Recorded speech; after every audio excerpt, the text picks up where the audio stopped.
Սիրում եք ընկույզով թխված քաբլիթներ, ձեզ համար շատ համեղ, հետաքրքիր տարբերակ եմ բերել։ Միայն միջուկի առատությանը նայեք, ինչպես կարող է համեղ չստացվել։ Իդեալական տեսք, գեղեցիկ կտրվածք։ Սա իտալական թխված քաբլիթ է, որի համը նման է մեր հայկական սիգարետ կամ գլանակ թխված քաբլիթների համին։ Միջուկը նույնն է, խմորի բաղադրությունը տարբեր։ Ստացվում է փխրուն շատ համեղ միջուկով թխուկներ, որը կարելի է մատուցել սուրճի կամ թեյի հետ միասին։ Իդեալական ընտրություն։ Այս բաղադրատոմսով ստացվում է 16-ից 18 հատ թխված քաբլիթ։ Եթե մեծ ընտանիք ունեք, պատրաստեք միանգամից կրկնակի չափաբաժնով։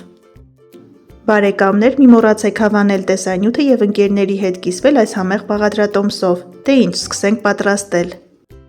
Սկզբից պատրաստենք միջուկը, որի համար մեզ անհրաժեշտ է 300 գրամ ընկույզ, 100 գրամ շաքարավազ, 2 ձվի սպիտակուց եւ 1 թեյի գդալ վանիլային շաքարավազ։ Կարող եք ընկույզը գրտնակով մանրացնել կամ աղալ, ես անց եմ կացնում մսաղացով։ Վրան ավելացնում ենք 8 ճաշի գդալ կամ 100 գրամ շաքարավազ, այսպես ստացվում է միջին քաղցրություն ունեցող թխված քաբլիթներ, եթե քաղցրի սիրահար եք, կարող եք շաքարավազ մի փոքր ավել օգտագործել։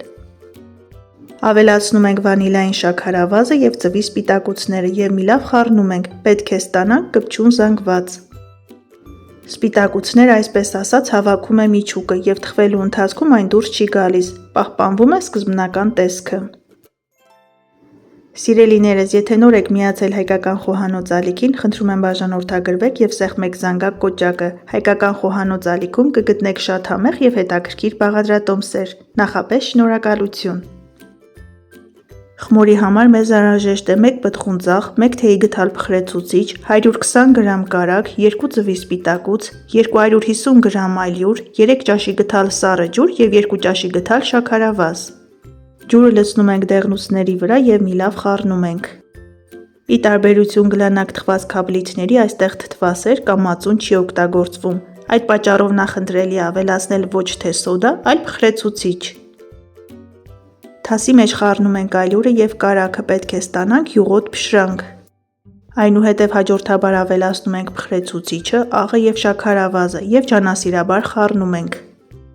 Մի փոքր փոսիկ ենք անում, ավելացնում ենք հեղուկ զանգվածը եւ հունցում ենք խմոր։ Ստացվում է ձեռքերին չկպչող փափուկ խմոր, որի հետ շատ հեշտ է աշխատել։ Թողնում ենք խմորը հանգստանա մոտ 10-15 րոպե, այնուհետև ձևավորում ենք թխված քաբլիթները։ Ինչպես տեսնում եք, պարզ եւ հասանելի բաղադրատոմս է, որի արդյունքը ձեզ շատ կգոհացնի։ 1-2 րոպե հունցելուց հետո ստանում ենք նման փափուկ, ձեռքերին չկպչող խմոր։ Աշխատանքային սեղանի վրա մի փոքր ալյուր ենք տարածում, կրտնակում ենք խմորը 2-ից 3 մմ հաստությամբ։ Սիրելիներս, այս բաղադրատոմսով իտալական թխված քաբլիթներ թխելուց հետո խնդրում եմ մեկնաբանությունների բաժնում կիսվեք ձեր կարծիքներով, թե ձեզ մոտ ինչպես է ստացվել, շատ հետաքրքիր է։ Խմորը բացում ենք մոտ 30 սմ լայնությամբ, մեջտեղի հատվածում դնում ենք միջուկը եւ դանակի օգնությամբ համաչափ տարածում ենք։ Միջուկը տարածում ենք մոտ 10 սմ լայնությամբ, այնուհետև երկու կողմից խմորը ձեռքի մեկ շարժումով վրա ենք բերում եւ շրջում ենք։ Թխված քաբլիթները կտրում ենք մոտ 2 սմ լայնությամբ, երկարությունը լինում է մոտ 10 սմ։ Քանի որ միջուկը ընկույզով է, այս թխված քաբլիթների կալորիականությունը բավականին բարձր է, դա նկատի ունեցեք։ Թխուկների վրա ձու կամ մածուն չենք քսում, քանի որ վերջում պետք է ավելացնենք շաքարի փոշի, հենց այսպես էլ թխում ենք։